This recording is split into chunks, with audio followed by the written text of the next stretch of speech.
to Central House, to the Bartlett School of Environment, Energy and Resources, and to this joint event organised by two of its four institutes, the UCL-Energy Institute and the UCL Institute for Sustainable Resources. I'm Paul Eakins, and I'm Director of the UCL Institute for Sustainable Resources, and Dr. Pandaresh here is the Director of the new Bartlett School. So we're all quite excited about these new developments that are taking place here. We're immensely lucky tonight to have a lecture from Professor Jim Watson. Jim is Director of the UK Energy Research Centre, which has just entered its third 5-year phase of activity. Very unusual for the research councils to give a third phase to one of its centres, and it was Jim who became Director last year who guided the centre through that fairly tortuous and dramatic process, as the research councils were determined to see whether they really wanted to give a third phase to this centre, and thanks largely to Jim they decided that they did, and UCL Energy Institute and ISR are very glad to be core partners in this third phase of UKERC. Before we get into the business of the evening, I'm just going to point out the fire escapes in Central House. I probably need to put my specs on again to do that. So that's the door at the back there and out where you came in. Jim will talk for about 45 minutes. Okay? Yeah, at the most. And we'll then have questions, and I've no doubt there will be lots. And after that, when things seem to be running down or people are getting thirsty, we will adjourn for some refreshments on the first floor, and we very much hope that all of you, or as many of you as can, will join us. If you all join us, given that we've got quite a crowd here, we shall be pretty cosy up there, but there we go. Please do come if you can stay, and I'll give you some more details about that later. We've got some volunteers from UCL, so thank you very much for being here, Vanessa, Ellie, and we do televise all our talks, and they go on the website, so thank you very much, Melissa, for dealing with that. And it seems that we're likely to have someone on the reception desk this evening until 8 p.m, which means that when you finished refreshments upstairs around about 7:30, you can just let yourselves out instead of having to be let out by a member of staff. Let me tell you a little more about Jim. He was Director of the Sussex Energy Group from December 2008 to January 2013, and it was then that he became UKERC Director. He's got 20 years of research experience on climate change, energy and innovation policy, although he doesn't look old enough to have had 20 years for that, but nevertheless he has. He frequently advises governments in the UK and abroad, and indeed I think is one of the most distinguished energy policy academics in the country, and he's been a specialist advisor to 3 UK parliamentary select committees. There's lots more on this list, but I'm sure you're keen to get onto the presentation, as probably is he, and so I'm going to turn you straight over to him. Jim, you're very welcome. Thank you very much, Paul. You shouldn't clap until I've finished, because you don't know whether you're going to enjoy it yet, but thank you all the same. And thank you particularly for the kind introduction and the kind words about UK Energy Research Centre Phase 3. I have to say that I did rely on a whole team of people to successfully land the money for our third phase, not least Paul, who's decided to say that it was all my effort, which isn't particularly fair on himself, never mind everyone else. So thankful to colleagues for that. So Paul has done the introduction about UKERC, so I'll just get straight into the substance of the talk. This is very much based on a project we did under the last phase of UKERC, which was published 6 months ago in April, called UK Energy Strategies Under Uncertainty. There's a report and all sorts of detailed outputs from that project available on our website. I brought on a couple of copies of the synthesis report, which brings it all together. in case anybody wishes to follow up on that afterwards. The main aim of the report was to, I think as the title of the talk suggests, is to really look forward not into the very long term. We're used to looking to 2050, and certainly in the academic community and increasingly in the policy community too, but actually look at the more medium term, the period to 2030, which is only now 16 years away, and really focus on what the key uncertainties are with respect to attainment of our climate goals. So there's been lots of work to set out how we might meet particular targets by 2050 and interim targets by around 2030 in terms of emissions, what kind of changes might be necessary, both to technologies and infrastructures, but also potentially to policies and institutions. But clearly there's a lot of uncertainty. Predicting the future and how those things might play out is very difficult. So the aim of this project was not only to understand those uncertainties, but actually to explore ways in which those uncertainties might be tackled. In some cases, it's a case of understanding them better. In other cases, you might actually be able to do things to reduce those uncertainties or mitigate them. So really, that's the essence of what I'll be talking about. Along the way of this project, it started in 2 years earlier, in 2012. One particular branch of uncertainty became more and more important and in a sense made the project more salient. But it wasn't really the area of uncertainty that was built into the project from the start. And this is the area of political uncertainty. So energy policy has become more political and more contested over certainly the last year, if not 2 years. And I think that adds an extra layer of uncertainty, which has had an impact on some of the detailed areas we've looked at through the project, particularly, for example, investment in power generation, which I'll touch on as I go through. So I'm going to talk about, briefly, I'll talk about the context, both the if you like, the technocratic version of why we're doing the project, but also the political uncertainty version of why we ended up doing the project.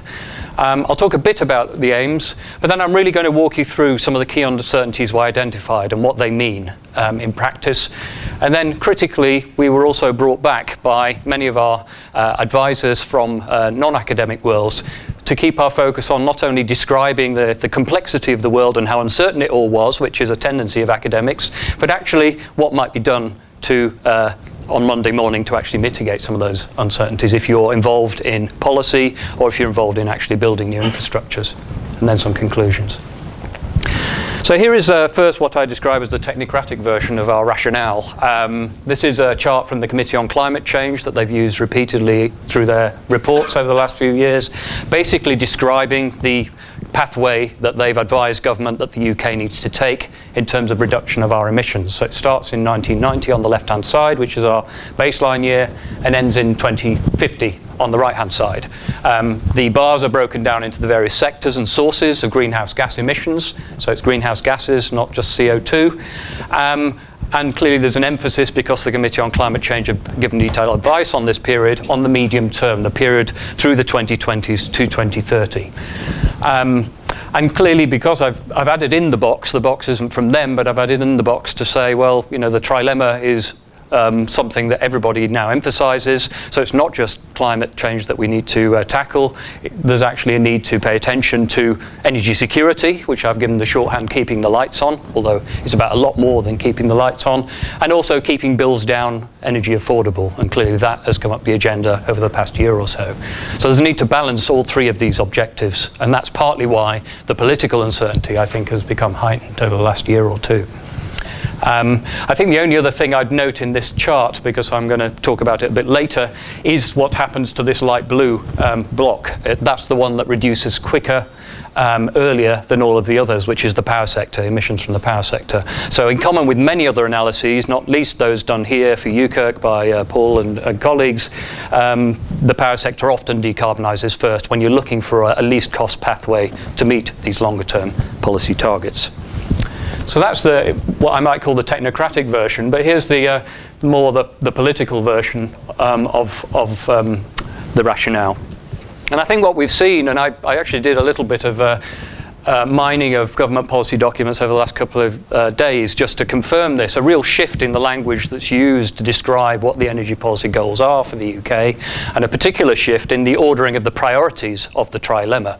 So if I go back to the 2007 Energy White Paper, which is now quite a few years old, it only talked about two objectives and two challenges, security and climate change. And it was very clear that climate change had been most important and security was starting to come up the agenda. Affordability wasn't really emphasised at the top line of those energy policies. But I was really struck coming forward to about a year ago, Michael Fallon, who's no longer Energy Minister, is now Secretary of State for Defence, giving a very explicit ordering of priorities, which is something that ministers for the last few years haven't really done. They've always said, or not always, but have commonly said, that there are three objectives and we want to meet them all simultaneously and they're equally important. Whereas he actually said, well, climate change actually comes third in the list. And it's only playing our part, as it says here, in combating climate change. And actually what's more important is security and affordability. But here's the official DEC annual energy statement version from a few weeks ago. And again, it uses a similar order, although it actually puts affordability first, energy security second, and climate third. So the interesting things you can glean from the way in which these things are talked about. And that's created quite a bit of uncertainty, I think, for many people trying to implement solutions, because for a long time, climate change was thought to be most important. Because once you start advocating that security or affordability are more important, then perhaps you reach different conclusions about what you would like to see happen. So hence, much of this has translated into a lot of different controversies, and I've just used 4 examples here which have been picked up by the media over the past year of areas that have become more controversial, and so hence there's more political uncertainty about energy. Top left, the whole discussion about Russian gas. Even though we don't use very much, it hasn't stopped David Cameron, our Prime Minister, talking about needing to break free of Russian gas and actually to back fracking in the UK, even though we still don't know how much that might contribute to our energy supply. There's been a standoff between companies and government about investment, and companies warning about the competition investigation because of high prices, and saying, well, if you investigate us, then we might not invest as much and you might have blackouts on your hands. Thirdly, Ed Miliband's Labour price freeze proposal about a year ago, which really sent the government into a spin and a very quick backpedalling on some policies with some regrettable consequences with respect to energy efficiency, for example. And then finally, attacks by some in the coalition government on, or at least some backbenchers on wind farms, onshore wind farms, which are probably at the moment the cheapest form of renewable energy we have, and yet for some they're seen as unacceptable. So real tension there between the low carbon and the cost dimensions of energy policy. So this backdrop has been quite important as we went through our work and has become more important since we finished it. A little brief bit about the project itself and what we did. There's actually 30 researchers involved in it, although I only put 3 more names on the front slide. They were the ones that worked with me to edit the final report. 10 commissioned papers. You can look at all those at your leisure on the website, and many of them are coming out in another version in an academic journal as well. But this report that I waved around earlier is really for more general audiences. And as I said, the aims are here, both to understand the uncertainties and then to identify the strategies. So I don't think I need to say any more about that. I mean, what we decided to do as we were starting to pull everything together is just thinking about, well, how do we want to bring together a disparate set of work that had gone off looking at a whole different areas of energy. For example, looking at adoption of electric vehicles or investment in power generation, or how networks for heat might change.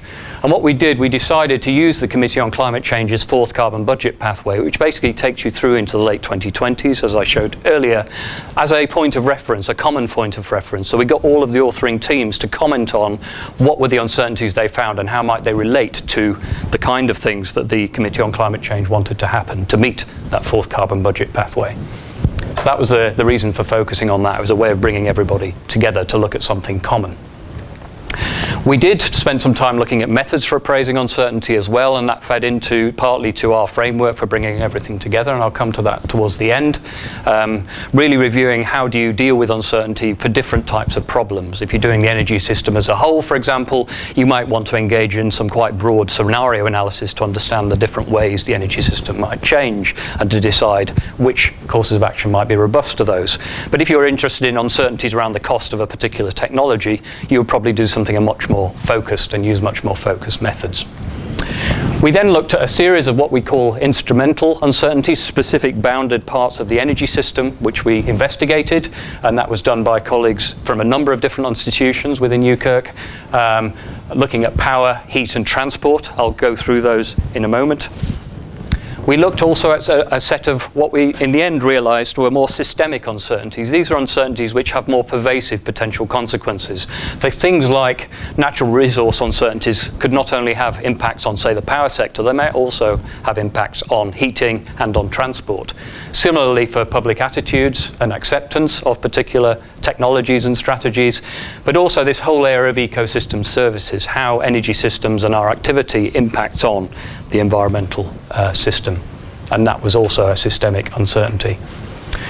And what we also did a little bit along the way, and this is something that we will certainly do more of as we get into our next phase of UKERC, which we're just embarking on, is actually analysing also the alternative pathway, because there's a temptation in some debates to say, well, this low carbon pathway is all very well, but it's expensive, it's complicated, and what about this other pathway, which often people mean more emphasis on gas and so on, not doing all this expensive low carbon technologies, but actually we feel that that pathway hasn't been subjected to the same level of scrutiny, that alternative pathway, as some of the low carbon pathways.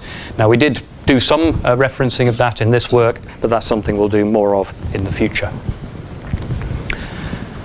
So now I'm going to walk you through using a couple of pictures which hopefully are understandable to show you the kind of uncertainties we have identified, but also and give you a bit of detail about those. And then I'll move on to talking through a few of them and what kind of strategies we suggested for trying to manage or overcome them. So as with the Committee on Climate Change, we're going to start with the power sector, not because it's the only part of the energy system that matters, but because actually it's particularly important in the short to medium term for reducing emissions in the period to 2030. So clearly power sector decarbonisation is extremely important for most scenarios that you can find out there. And we focused on two sets of uncertainties. I'll put them both up at the same time to start with. One was around investment and finance, which is discussed quite a lot. You know, the questions about whether we can get enough investment capital into the UK power generation sector to build the carbon capture and storage, the renewable power plants and potentially nuclear power plants over the next few years. That's a big question that people debate. But along the way, we also identified what I've loosely termed wrong type of capital. In other words, that there is another uncertainty. It's not just about the amount of capital out there, it's actually whether the capital and the type of investor that has that money would actually invest in the UK power sector. Would they actually prefer to invest in another sector in the UK or another country entirely? So there's a whole dimension of the debate about investment, which is not really about how much money is out there. It's more about what kind of money is it and who is lending it to what. And that's something we looked at in great detail. The second related set of uncertainties is about technology. Will those technologies that we need, and you can develop all kinds of different scenarios of different mixes of technologies to meet targets, there are choices to be made, but will they actually reduce in cost, and will they actually be ready commercially to deploy in sufficient numbers to meet those targets? So we're focused on technological progress on the right-hand side, and then costs on the left-hand side. So all of those four uncertainties impact on power sector decarbonisation. And I'm just going to spend a couple of slides just expanding on those before we move on. So first on investment. This slide, you probably can't see all the detailed numbers and the letters from the back there. It starts in 1993 and it goes forward to 2013. So everything to the left of the dotted line is history. It shows the amount of capital expenditure in the UK electricity sector in each year. over that period. So you can see on the far left quite a lot of blue bars, and that's the dash for gas, the investment in combined cycle gas turbines throughout the 1990s. As you get later on, you see investment in renewables starting to come through. The green is wind, for example. And you're starting to see, contrary to what some people think, quite an acceleration of investment over the last couple of years, and that's really the big boom in investment in renewables. I have read newspaper editorials claiming that there is no investment in the electricity sector, but clearly they hadn't looked at those figures before writing those editorials.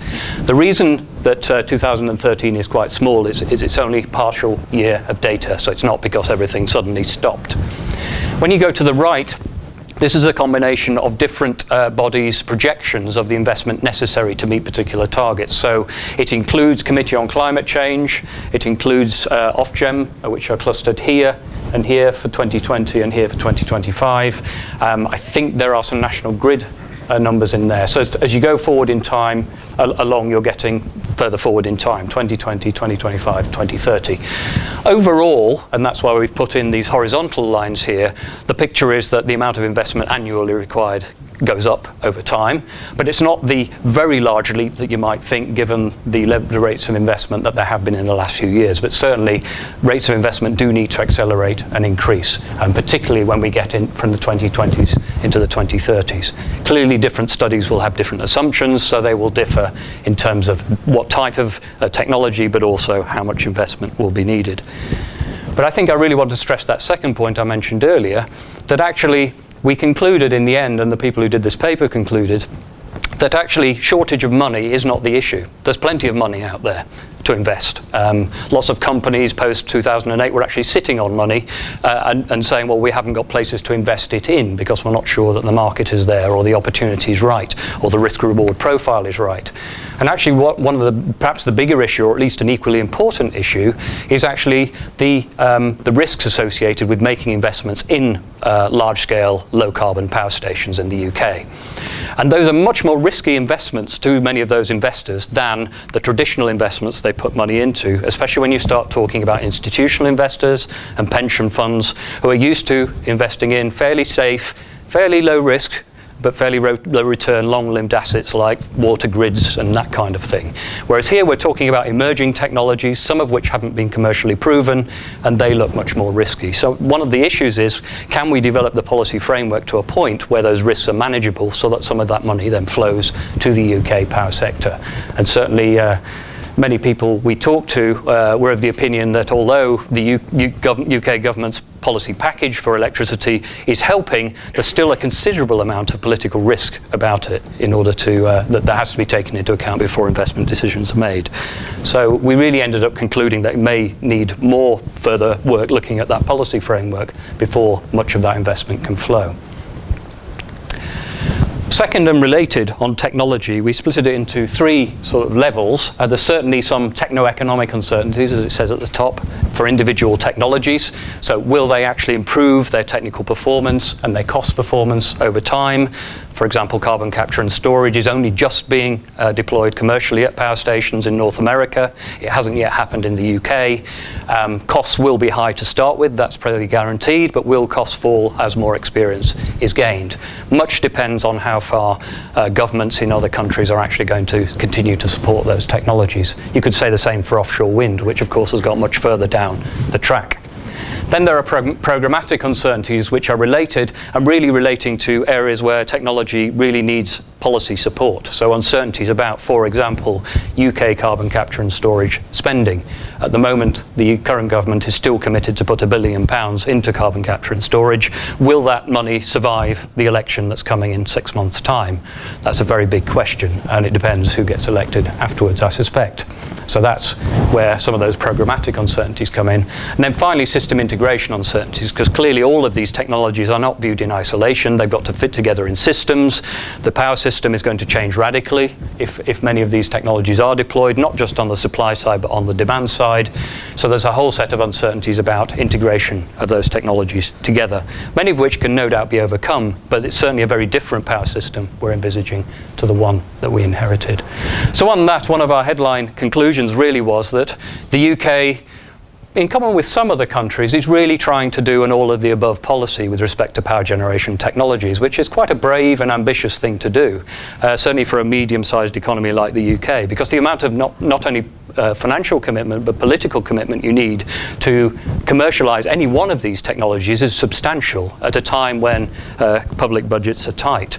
Trying to do them all at once and then saying, well, in the 2020s we'll find out which are cheapest, is very, very hard to achieve. And certainly we think at some point some choices will need to be made. Of course, being academics, we say those choices ought to be evidence-based. Whether such calls will be heeded is anybody's guess. But certainly that's what we concluded there. So back to my diagram. So we've got those two sets of uncertainties. Clearly policy and politics are absolutely key, so that's why I've added that in there. I'm just going to put up the systemic uncertainties to this, because all of them have an impact on power sector decarbonisation. Clearly, public attitudes do, which vary according to what technology you're talking about, and also vary according to whether people are talking about a technology being deployed in their backyard or a technology being deployed somewhere else in the UK. So their attitudes differ there. Clearly, many of them will have impacts on ecosystem services. I'll say more about that in a moment, and on bioenergy resources. Bioenergy could be, and already is starting to be, quite a major component of our renewable strategy in the UK, but that's not without controversy and without potential impacts. The import of wood from North America is certainly controversial, for burning in large-scale power stations. So going on to ecosystem services, I won't go into this in great detail. For those of you who don't know what an ecosystem service is, I've put together a series of pictures, because usually taxonomies of these split them up into 4 different groups. First, supporting services, things like photosynthesis. Provisioning services, which are things like what the environment does for us in terms of resources. So there I've got a biogas holder. We do equally talk about other renewable resources or water resources there. Regulation and maintenance, I've given you the carbon cycle as an example of that. And then cultural services, that's I think members of my family struggling up a mountain in the Lake District, but as an example of amenity services we all get from the environment at certain times. So all of these are clearly important to us in very different ways, and could be impacted by the development of energy systems in a different way, and already impacted, of course, by the energy systems we have. So we went through the different ecosystem service categories. They're down the left-hand side here. This is just an example of the output, because I wouldn't have time to go through all of it with you tonight. And along the top, it shows some of the case studies our team looked at. So a team did basically a very big meta-literature review, looking at what the literature says about impacts on ecosystem services of these 4 either technologies or types of resource, so biomass, gas, nuclear, and wind. I don't think it's worth going into the precise shares of all the pie charts, because actually their headline was quite a simple one, which is that the evidence base is patchy and weak. So actually it's quite hard to draw hard and fast conclusions about the ecosystem service impact of many of these technologies compared to another. But these do range from a green, if we have any greens on the diagram, there's a few of significant positive impacts, all the way through to conflicting impacts and inconclusive evidence. There's a similar chart in our report for UK-based impacts, because this analysis looked all the way up the supply chain. So it didn't just look at the wind turbine in the UK, if you're going to build one here, but also the impacts of all the steel and the other resources used to build that wind turbine, and those impacts in other countries clearly comes into play. So as I say, the headline really is, although there's quite a bit of evidence out there, and in some areas there's quite a lot of literature, in many, particularly emerging areas like unconventional gas, shale gas as it's popularly called, then the evidence base is actually quite thin. So there isn't that much there on which to base the kind of judgments we may need to make. So one of our conclusions there is, well, there's a really clearly need to strengthen that evidence base to make more informed decisions. So back to my diagram again. I'm going to connect now to the other bits of the energy system. So I've done the power sector, now I'm going to go to heating and transport, which were an equally important part of the work we did. Clearly, what happens in the power sector has big impacts on both the electric vehicle effectiveness, which is EV effectiveness there, but also the effectiveness of heat pumps. If you're going to use those technologies to decarbonise transport and heating respectively, it does matter what the power sector's done. It's no good putting all those things in if your power sector is still a high carbon power sector. So clearly there are linkages through, then my thing works, to transport and heat decarbonisation. So I'm going to hand over to my second diagram. It's the only one I've got, so you've only got to hold two in your head at the same time, looking at the heat and transport sectors respectively. So I'll start with heat. And I've already put on here what happens to electricity decarbonisation, impacts on it, but also what happens in terms of heat pump performance, because there's a lot of a discussion really about how far heat pump performance might improve, and some people's experience so far hasn't been as good as the design of those heat pumps for various reasons, but clearly there is some way to go to potentially make those better, so that will have an impact on how well you can do. But certainly along with many other analysts, we've pointed out that if you go for heat pumps in a very big way, then you do run into some quite big implications for the power sector. And certainly under some scenarios, you're talking about increasing the capacity of the power sector by quite a large percentage, perhaps 40 or 50%, because of the very high peak you get in heat demand. And I'm sure people in this building will know that better than I do. So certainly there are some very big feedback effects for the power sector if you go for heat pumps, particularly those that have the efficiency of today's heat pumps rather than ones which might be improved. So that's one point we emphasised. A second really is that how much you do on heat sector decarbonisation really depends partly on how good you are at making progress in energy efficiency. Again, something that many people in this building spend a lot of time focusing on. And I think this sort of rather supply side look at things, you can sort of miss that, and actually looking at energy efficiency first is much more important perhaps from an economic point of view, but also from a point of view of minimising the amount of low carbon infrastructure you need. So that certainly got picked up in the kind of analysis we did of heat. And then, of course, the other point is that electricity isn't the only way to decarbonise heat, although it's become very fashionable, certainly over the last 5 years or so, to say this is the prime pathway, this is the main way we see heat being decarbonised is by having low carbon electricity. I think there's been a certain amount of rethinking of that, and certainly among some analysts, both in the government, in the Committee on Climate Change and others, the ETI, for example, thinking more about other ways in which low carbon heat could be generated, perhaps combined with low carbon electricity, has become a bit more common. So looking at more of a range of options there. So we factored that in too. And part of that could be about district heating, which is the final, I think, blob I've got on my heating chart. And that's not really about developing a new technology, but certainly district heating isn't something we do very commonly in the UK. So it's actually about developing the business model, as we've written there.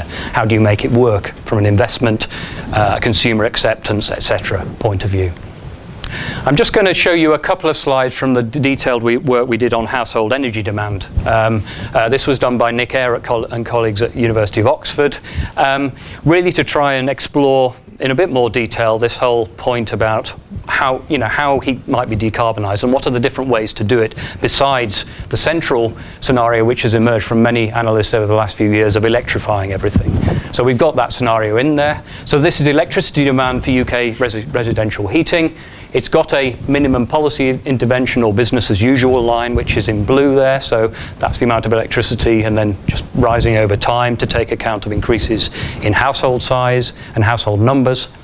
But if you go to electrification of heat, clearly there's a very big impact on the amount of electricity you're going to need. And I think that green line illustrates that.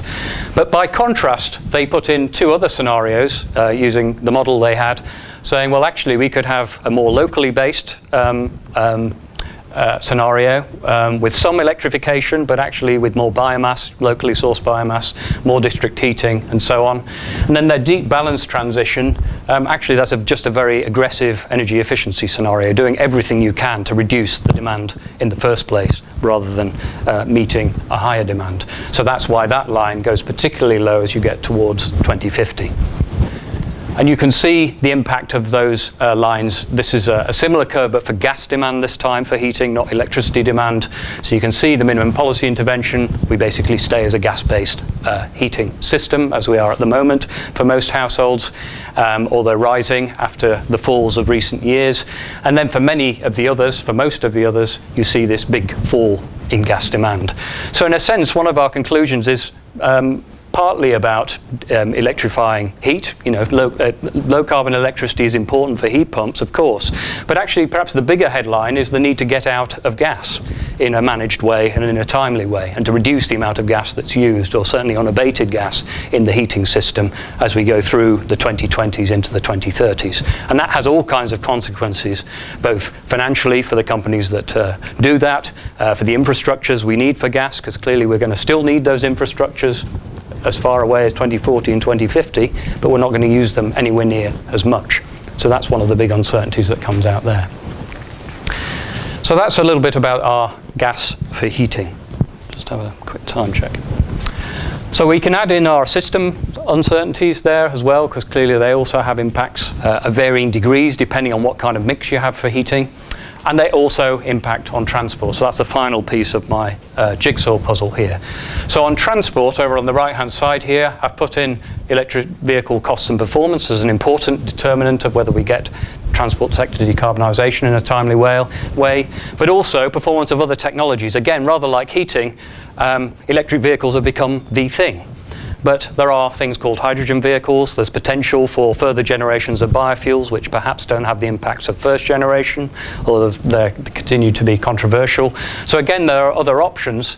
And again, thinking about the demand side, you know, what about transport modes and reducing demand for transport in the first place? So again, the story isn't just about electrifying the transport sector. There are potential options that could be either combined with it or perhaps come to dominate at the expense of electrification.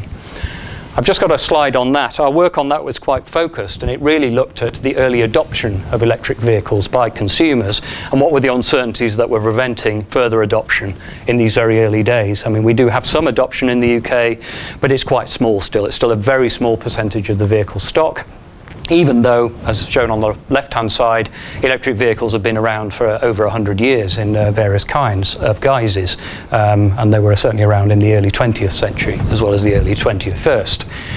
And here they came up with three rather specific conclusions about that. One is about the financial incentives, not just for buying an electric vehicle, you can get a nice grant if you buy one, but actually those continuing incentives for ownership over time, if you're trying to look at this on a more life cycle basis. So the kind of tax breaks you get, reductions in congestion charges and so on, are they going to survive? Second, standardization of payment mechanisms. People that they talked to said that, well, they ended up having a whole wallet full of different cards for charging and using different charging points, and actually that standardization needs to happen, which is very common in early stages of new technologies. And then finally, more robust methods for assessing performance. Actually have an agreed definition of how you assess the performance of the electric vehicle with respect to carbon emissions when compared to other alternative types of vehicle. There's still quite a bit of uncertainty about how those methods are used and what kind of standard method could be used there. So some quite specific recommendations about what the uncertainties were and what might be done. I think before I go on to the sort of solutions part, or more onto the solutions part of my talk towards the end, I want to spend a bit of time talking about public attitudes and values, because clearly it's very closely linked to the kind of political debates we are now having about energy. Now, public attitudes and values is something that UKERC has looked at over the past year or two, and certainly last year, a team led by Cardiff University who contributed to this project tried to do something quite new and different, which was not just to consult people on what they thought of particular technologies or of a particular project, but actually to try and engage them in a conversation about energy system change as a whole. And what they did is ran a series of workshops and a large-scale representative survey using partly the DEC My 2050 calculator to try and engage people in thinking about the trade-offs and their preferences in relation to system change, not with respect to individual technologies. So they had some nice facilitated conversations, as exemplified by the slide there, and then came to some really quite important conclusions, some of which I've got on the next slide. But as we are embarking on our third phase in UKERC, we're also taking into account the fact that not all public attitudes and values can be managed in these nice communal exercises and deliberative exercises of getting people involved. And clearly it gets very, very expensive, as my colleagues point out, to actually engage people in this very intensive way. And people want to engage in many different ways with the energy system. One of my colleagues calls this unwelcome engagement, certainly from the point of view of some. So these are some of my very polite neighbours from Brighton. I think this was a nice poster that was up by Brighton Railway Station for a while last year, and another very polite poster that was put in George Osborne's constituency about shale gas, which is an area of particular protest at the moment. So clearly, engagement doesn't mean nice managed processes. Engagement also happens in other ways, and that's something that our colleagues concluded, get more prevalent if the due processes aren't followed. Certainly you can't guarantee that kind of thing is not going to happen, because clearly some people are not going to like everything that is in a national or local energy strategy. So here are some of our conclusions on engagement. One is that we still see far too often that public attitudes are framed very narrowly, and the language of acceptance is used far too often. The idea that if only we explain better what the energy system ought to look like and what is good for people, in brackets, then they might accept it, rather than actually engaging them on what kind of energy system they would like to see.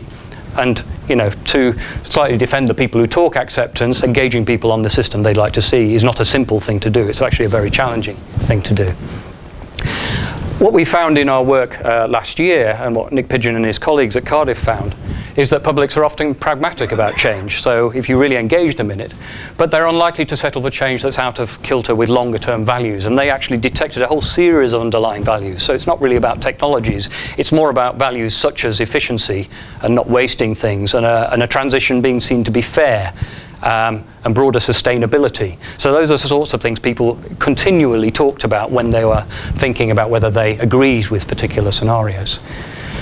They also concluded, and this came up a lot in the fieldwork they did, is that people aren't just interested in talking about the technologies and how a system is made up and what might happen to my house. They're equally interested in the whole issue of fairness and justice. Who pays for the transition? How is it organised? Do I trust the people that are building the infrastructure? And so on. So those sorts of questions, which again we're going to look at in more detail in the current phase of UKERC, came up again and again.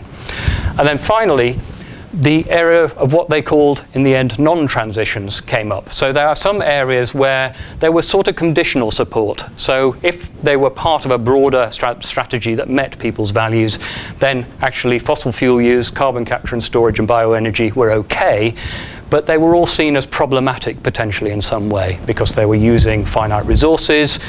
Carbon capture and storage perpetuates that, even though it solves the CO2 problem in principle, largely at least, and bioenergy has well publicised ethical issues associated with it. So there are a set of options where more conditional support was offered rather than wholesale support for some of the options in the mix. So I think that's important to explore further. So I've set out what the uncertainties were we've looked at. I've touched on what we found in broad areas. Now I'm going to just give you some examples of how we then followed that through into what ought to be done next and who might actually take responsibility for that. So I'm just going to give, I think, 4 or 5 examples. I won't go through all the uncertainties because there's too many to do in the time I've got. But what we did for each of them, so I'm giving you the example of commercialising low-carbon electricity technologies here, is first identify how complex the uncertainty is. This is partly about how divergent people's views were about, for example, the costs of CCS or nuclear or offshore wind. But it's also about the extent to which people really disagree about which of those technologies are a legitimate part of the low carbon transition.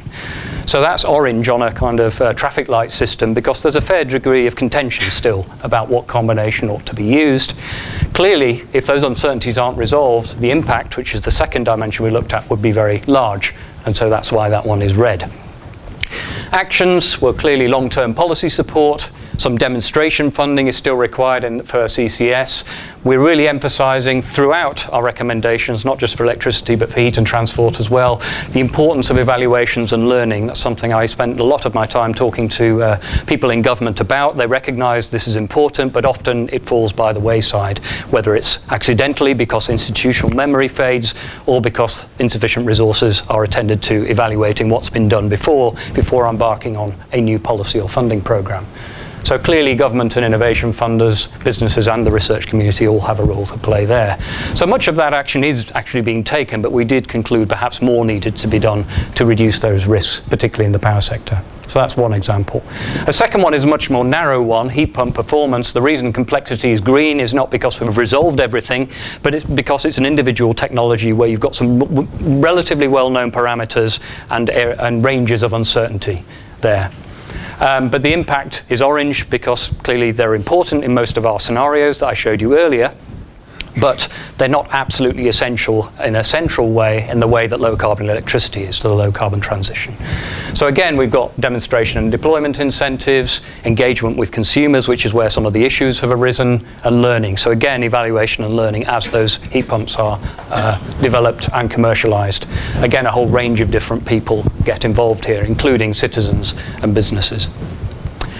I've got a second slide which is really looking at the three systemic uncertainties. I'll probably put them all up together. I mean, what really strikes me about these is that there's a lot of red on this picture, and that's partly an indicator not only of how complex these uncertainties are, predicting, for example, fossil fuel availability and price is a fool's game in the future. I mean, you can try, but I think it's very, very difficult to do.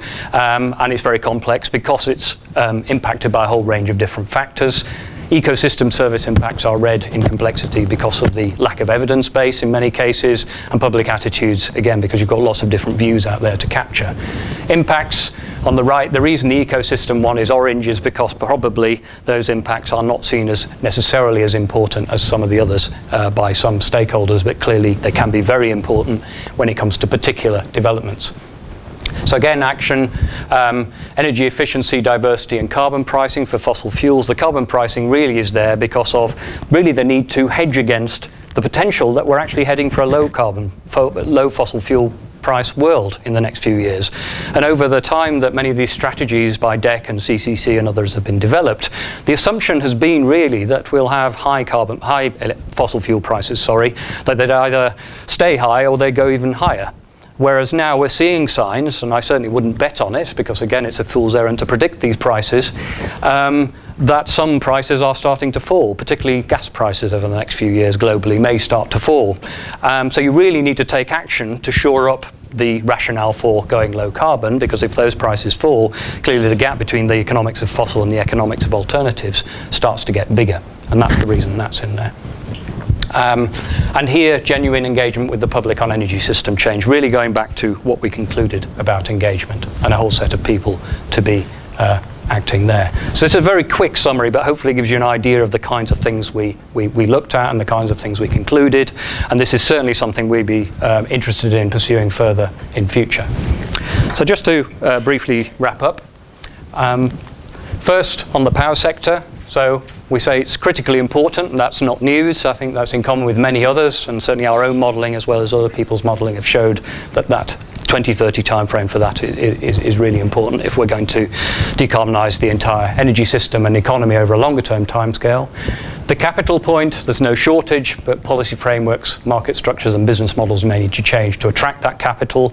I think there's interesting consequences for the debate about competition in the generation sector and whether or not we need more transparency and more new entry into that sector, because the point I didn't make earlier on is that many of the incumbent utilities, the EDFs, the E.ONs and the Scottish Powers of this world, are not in a brilliant position when it comes to investment at the moment. The balance sheets are weak, they've got all sorts of things to deal with in their home markets, because many of them are owned by holding companies in other countries, so you do need other sources of capital to come in.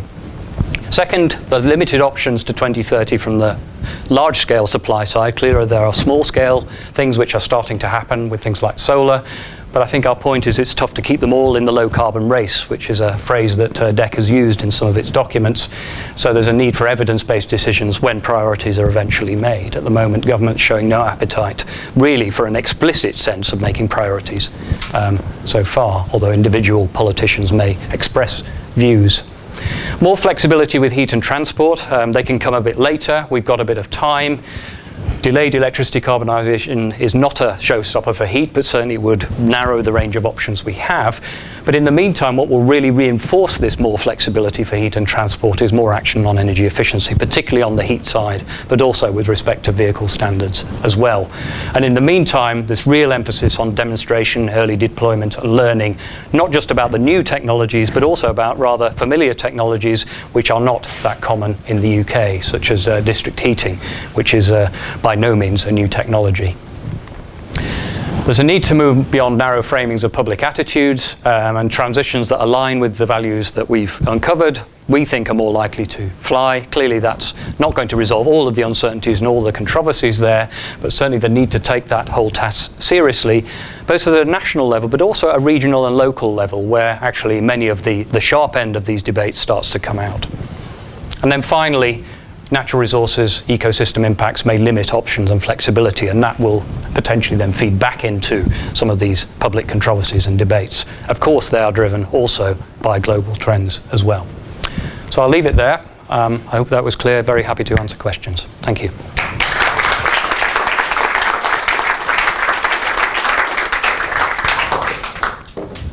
Well, thanks, Jim, for that wonderful overview of pretty well all the major uncertainties that are facing energy system choices and energy system decision makers over the next couple of decades. Questions, please do say who you are, because we'd like to get to know you and where you come from before you ask your question. There are a lot of people here, so by all means make a comment, but don't make a speech, and then ask a question. Thank you very much. Lady there. Hi, my name is Amy Mountain. I'm from the Green Alliance. I was interested in what you were saying about the evolution of the way that energy policy issues are thought about, from climate change being the main thing, to then introducing security of supply, to then later introducing affordability and this trilemma idea. And I was wondering on your thoughts of whether the trilemma is still the correct framing, particularly seeing as you flagged up public attitudes, for example. So the kind of attitudes and acceptability angle, whether that is important enough to be added to that trilemma, and then maybe you could also reflect on whether we have the institutional capacity to reflect the importance of that dimension as well. You know, we have the CCC for the climate part, we've got Ofgem for affordability, Labour's talking about introducing the energy security board. You know, does there need to be more institutional space for reflecting the importance of public attitudes to the decarbonisation path? It's a very good question. I mean, a number of people have said the trilemma shouldn't be a trilemma, it should have 4 or 5 different legs, and I don't know what word you use, a quadrilemma or a whatever. You know, I'm probably testing the English language to destruction a bit there, but you know, so you could add industrial policy objectives, for example, you know, jobs as part of, which many countries is a part of energy policy. Here it hasn't been, apart from more recently at the edges. I'm not sure public attitudes qualifies quite like that, but I do think it's very, very important, and I do think institutionally you're right that there's a need to engage at a level which is not engaged at the moment. I mean, there are some good examples in the past where government has engaged quite well. So if you go back as far as the 2003 Energy White Paper, they actually went on the road and engaged with people and discussed with people at town hall meetings what the strategy should be. Go forward to 2007 and it was the opposite. It was very top down and there wasn't a lot of consultation. There has been some engagement using the calculator and things like that. So in places that it's there, but I think institutionally you're probably right that there's something needs to happen. And as I said in passing towards the end, I don't necessarily think that's something for national government. It's sort of, for me, potentially at least, bound up with the whole debate about devolution and devolving power within England and within the UK, because many of these issues are local and regional. And there seems to be a gap between the kind of very heated debates about one local development of, say, a fracking site near me in Balcombe or a wind farm in mid-Wales and the national conversation. But actually, where's the regional or local conversation to think about the energy choices of a particular region? On the Labour's Energy Security Board, I'm a bit of a sceptic because I can't really see what it's for yet. If somebody can illuminate me, then that would be great. But I think there are other structures there at the moment. So my immediate reaction to that one is why do we need one of those when we've got all these other bodies, and what is the problem it's trying to solve? But that's just for debate. That's interesting. I mean, the generation license have an explicit obligation to keep the lights on for the power generators, for example. So you might think that ought to do the job. On the other hand, it might not. And of course, Ofgem might be abolished. Gentlemen at the back. Thank you, Mark, on that. Really enlightening. Go right back to the beginning, Jim, and your graphs about emissions targets through the years. I think you're using a climate change committee. Yes, that's a CCC slide. Yeah. Which is way below 100 grams per kilowatt hour. I think the blue. Yeah, it is. I can't remember the exact number, but they always say between 50 and 100 or around, you know. That looks about 30. It could be even lower, yeah. DECA using about 100 at the moment, and I gather the climate change committee are starting to use about 100 as well. That means that electrification is not going to cut it. What we're left with is efficiency. Yeah. I can only agree with the statement, and I suppose note something I again mentioned in passing earlier on, which is that one casualty of the controversy over bills a year ago was that energy efficiency programs were downgraded, which for me was the opposite of what the reaction ought to have been, given that one way to reduce people's bills over the medium long term is to upgrade energy efficiency. So I didn't quite understand that, but it just was a casualty of the debate there. But I agree with your point, yes. George Day from the ECI. Jim, I was very struck by the point you were making about how tough it is to keep all of these technologies in the race. And you made the point that at some point there's going to be some kind of priority setting. And what I'm interested in is kind of your thoughts on when that priority setting has to take place, given that 2030 is only 15 years away, and kind of in the context of the political environment you're sketching, how you think that might crystallise? That's a very good question.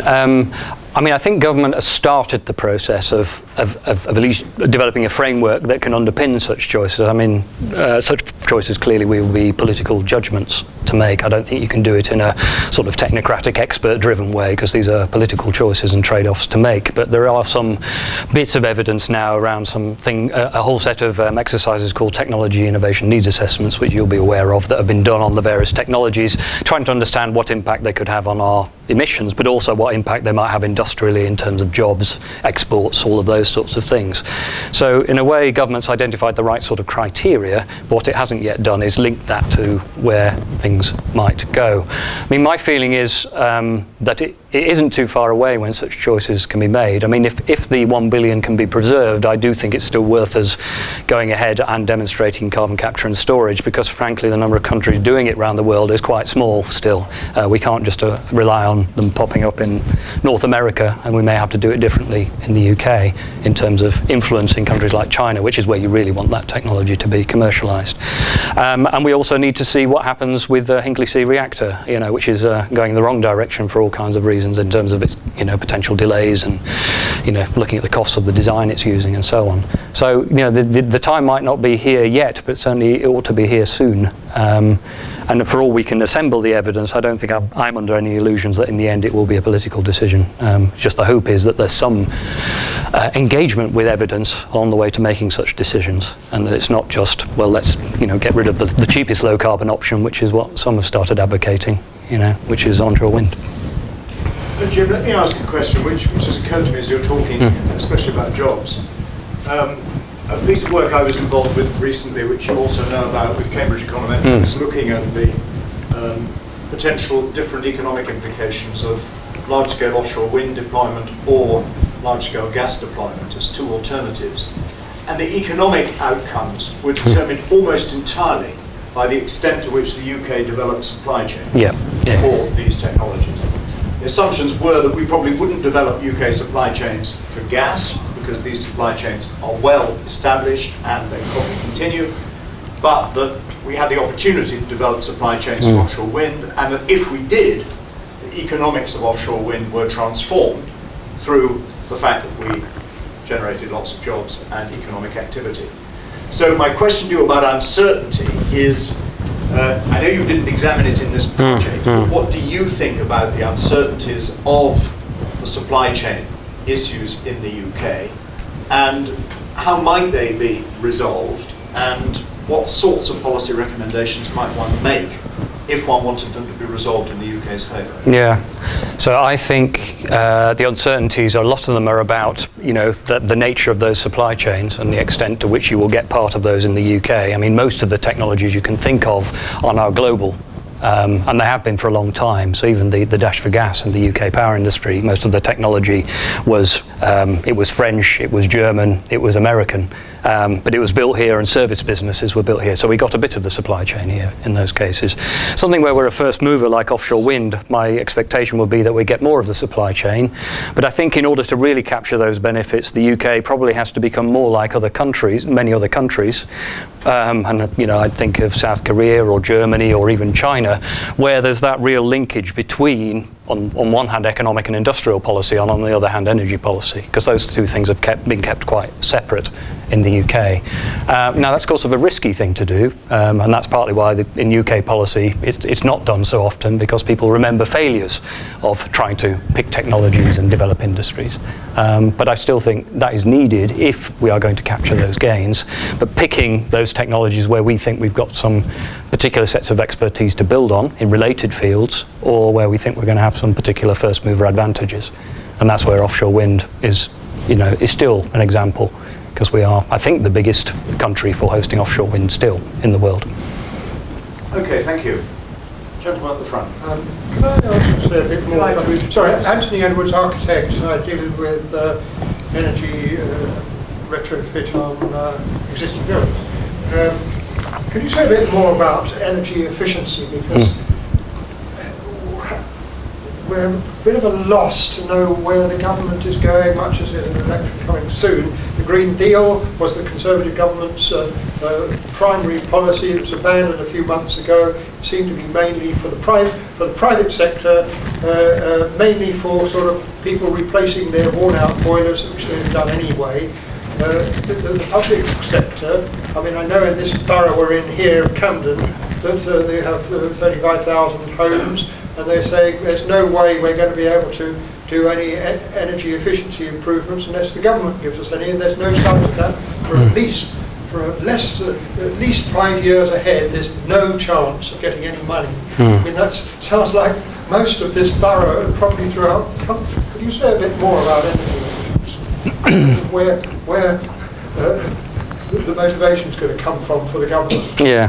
Whatever it is in next year. I mean, you're right to point out that it does need motivation. So, classically, if you look at some models and analysis by people like McKinsey, energy efficiency is all negative cost, and so people should just do it. But we know from long experience and loads of research, not least in this building, that that's not the case. And there are all sorts of reasons why it's not implemented, even though it's going to save you money in quite short order for many consumers. So you need to drive it through standards, finance is needed, all kinds of other approaches. I mean, my sense within government is that I'll probably have to be a bit careful what I say, but there's certainly some thinking about the medium-term future. In other words, beyond the next election, and thinking about what kind of energy efficiency policies might be needed, rather than just focusing on the policies we've got, i.e. Green Deal, Eco, and everything else, because Green Deal really hasn't delivered. Partly because it has such a high interest rate, and many people pointed that out when it was introduced, but they went ahead anyway. So I think certainly more has to be done. And I think the thing you need to remember, if people say, well, there aren't the resources to energy efficiencies, if such programs are effective, then actually that's saving you from having to put other resources up the supply chain into, for example, the supply side of the power sector, or into developing low carbon heat solutions. So it's not a sort of money you have to spend which is extra. It's actually instead of doing something else quite often. And I think developing better plans for how that can be done is really important. But I think the point that was raised by the controversy a year ago, which is that we shouldn't be loading all of these costs onto energy bills because actually it adversely impacts the poor, I think that's fair enough.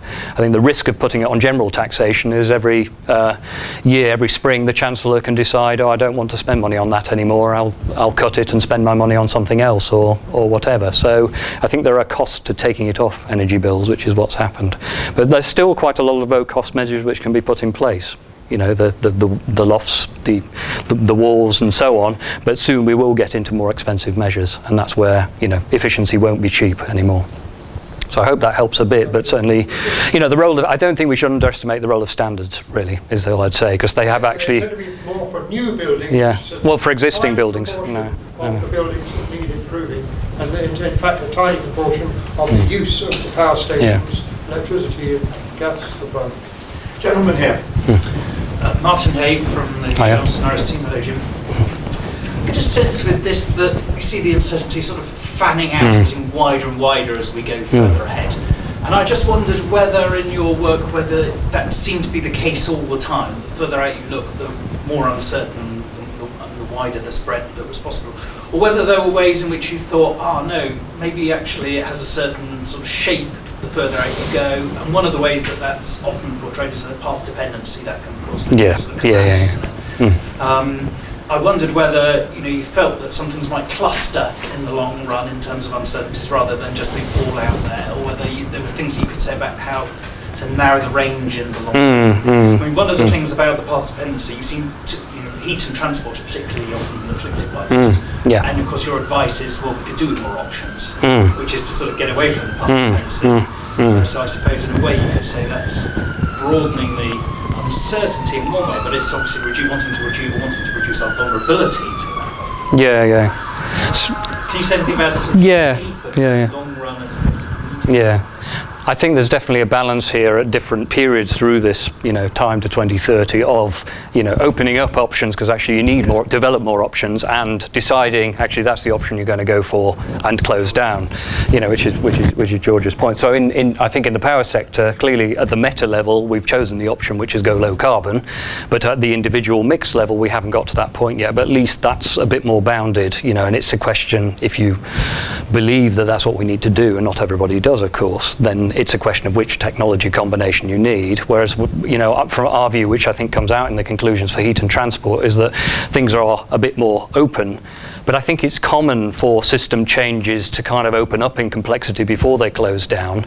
And I think the point about heat, just to take one example, is that perhaps you might see some closing down, but not on a national level. I hear people saying, we'll have to choose which low carbon heat option we have for the UK as a whole. And for me, that doesn't really make sense, because we haven't done that hitherto. I mean, many places are on the gas grid, but in some areas of the country, there was a choice made not to build the gas grid, outside major cities and conurbations. So they're on oil, or they're on other forms of heating.